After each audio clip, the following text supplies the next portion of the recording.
a passage in the canon where a nun comes to the Buddha and says, you know, it's half of this holy life, half of the life of the practice, to have admirable friends.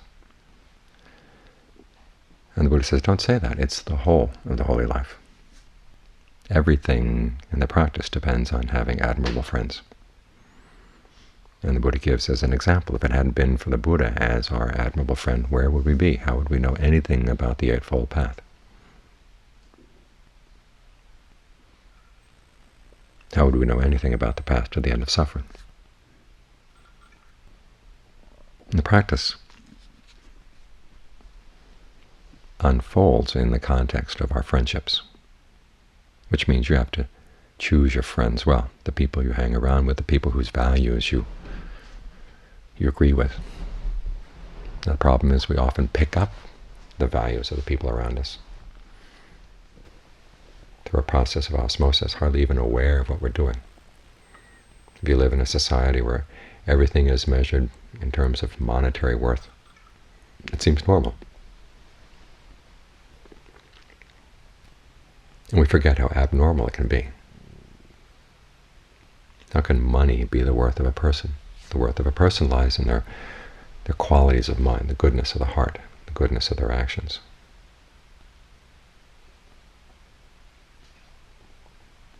There are lots of things in the world that really shouldn't have a price on them. Remember when we were in India, sometimes we'd find ourselves out in an Indian village and we wanted some water to wash with or to drink, and we'd see a well or a pipe in front of a house, and so we'd ask the people in the house if we could use their water. And they looked at us very strangely. We discovered that it was expected that you could just take water. Water was something without a price. You didn't have to ask permission for it. It's common property. Of course, that's not the way it is now. They want to privatize all our water supplies, and people are finding ways to make money off of water. And that becomes the norm. Because, quote, everybody's doing it, unquote. So you have to be very careful to choose your everybody, because there are lots of activities that everybody is doing that can cause a lot of harm.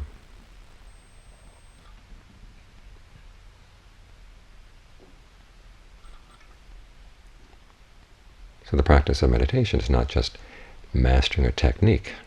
It's learning to pick up the right values.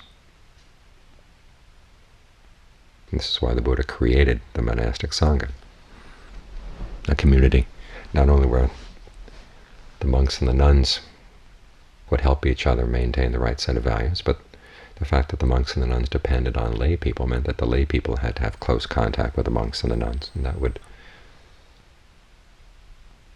hopefully cause the values of the monastic life to rub off on the lay people. After just the example of someone who can live happily on very simple things without a salary, without owning any money at all. That's a good example. It teaches a lot of things. It helps make you look at your values. It makes you look at your life. What in your life have you picked up in the sense of values and ideas from other people that really work against your own best interest? It's good to examine those attitudes, because they usually hide a lot of defilements. Defilement is one of those words that has trouble making its way into Western Buddhism. It's very common over in Asia. People talk about the defilements all the time. But over here, people don't like to hear about it. It's because we tend to regard our greed, anger, and delusion as our friends. And again, we live in a society where everybody takes it for granted that people are going to be greedy, angry, and deluded. And the society actually is arranged to take advantage of that. It becomes not only the norm, but it's also encouraged. And how many times people have complained to me, so if you live content with very little, the economy is going to collapse. Well, if the economy is built on greed, anger, and delusion, maybe it should collapse. It's causing people to do unskillful things, to think and act in unskillful ways. It's not good for us. You might say, well, how can we live otherwise? Well, have one foot outside of the, quote, real world, unquote, where you can step back and look at these things from a more detached perspective. Detached in the sense of looking at them in terms of the larger picture. We have another chant that we often chant here. I'm subject to aging, subject to illness, subject to death, subject to separation, and I'm the owner of my actions. Whatever I've done, for good or for evil, to that will I fall heir. The Buddha says that's something we should all reflect on, whether we're lay or ordained. Reflect on it every day, remembering that our actions have consequences. And the consequences are determined by the quality of our minds, the quality of mind that goes into the action. So the things that you, quote, have to do, unquote, to get ahead. But if they're done out of greed, anger, and delusion, you'd be better off not doing them, because they have long-term consequences down the line. Of course, that calls into question getting ahead, and it's easy for us to look at people in other cultures and the things they do to get ahead, and the things that they value as signs of social status, and we look at them and it's kind of strange.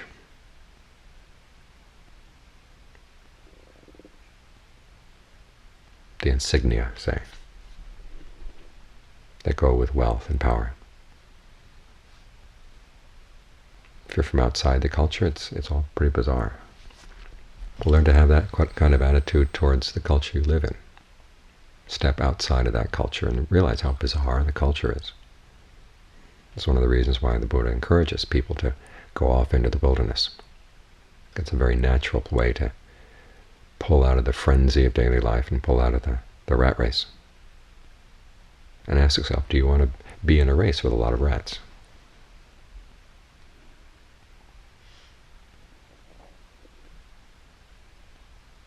You see this in filling the literature on wilderness. But then a lot of people who go into the wilderness and think about this for a while, and then they go back and they don't have the skills required to maintain that wilderness attitude. This is one of the things that we try to cultivate through the meditation. The ability to carry the sense of the separate center. You stay with your center.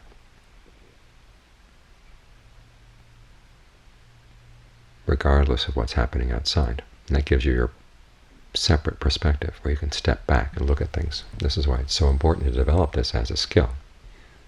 We're talking today about refuge, a home for the mind. Well, it's also your own internal wilderness. It's good to have a wilderness home in the midst of the city, in the midst of all the frenzy of modern life.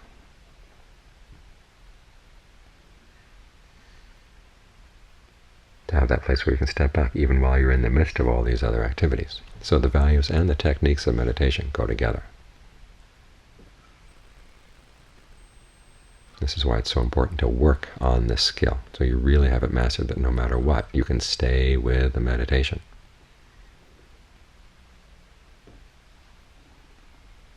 And this is why your values and the reasons you've come to meditation, or your motivation for meditation, have to be more than just relaxation, stress reduction. You have to do it for your sanity, for your safety.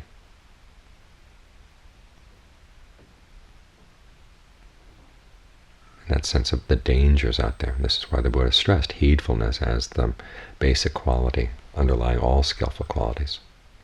Heedfulness means a very alive sense of the dangers that await you out there, all those stupid things you can do if you fall in line with the general run-of-the-mill set of values. And how important it is, how crucial it is that you have your ability to step back so you don't go with a herd mentality. Don't get caught up in the stampede.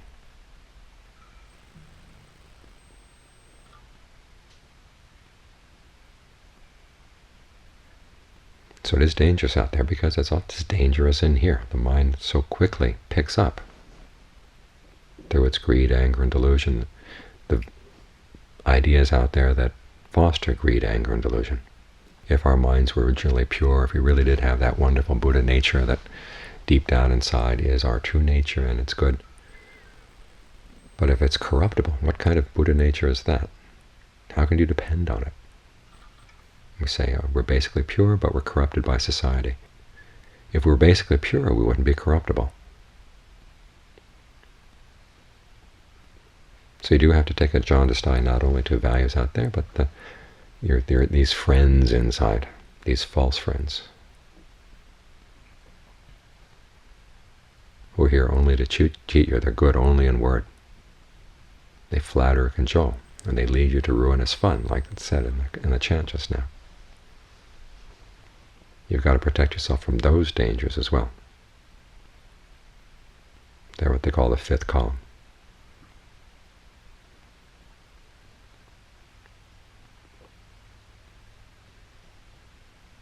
Traditionally, they're called Mara's armies.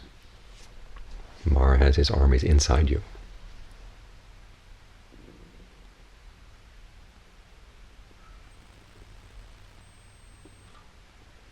So realize you have to be very careful about who you choose as your friends, both inside and out.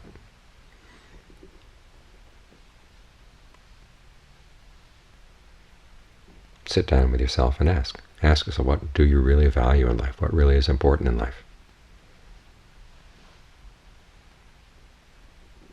And then develop these qualities of mindfulness, alertness, and ardency.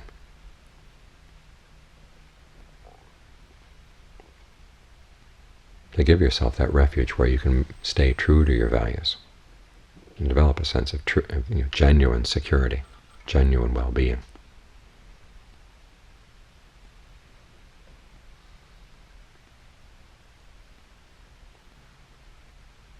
This way your values help the techniques of meditation, and the techniques help your values.